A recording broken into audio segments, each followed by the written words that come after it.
When defining failure, the researchers detail two options. One option is what I would consider true muscular failure, and the other option was more so voluntary failure and not true muscular failure. So some subjects may not have always been reaching true muscular failure on the final set either. Moreover, as some of you are probably thinking, it's even quite possible subjects were inaccurate in estimating 2 reps in the tank. Though we have research showing trained individuals can be fairly accurate in predicting their proximity to failure, this isn't always the case, and accuracy tends to be worse with lower body exercises.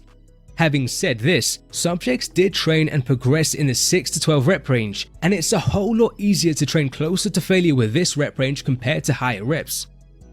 Finally, recall subjects also rested at least 2 minutes between sets, which is a longer rest interval. This would make the training easier to handle and presumably allow them to push harder on each set compared to using shorter rests. None of this is to say what the 4 and 6 set groups did was remotely close to easy. It would have still been challenging for them. In fact, the authors noted some subjects reported excessive perceived fatigue in the final weeks, which is where the 4 and 6 set groups were going beyond 40 weekly sets for the quads. So I don't believe we can safely and literally recommend everyone to exceed 40 weekly sets. Besides, the duration of your training sessions, like the present study, would be very long too. Nonetheless, I think there are some more general ways in which this study fits into the rest of the research.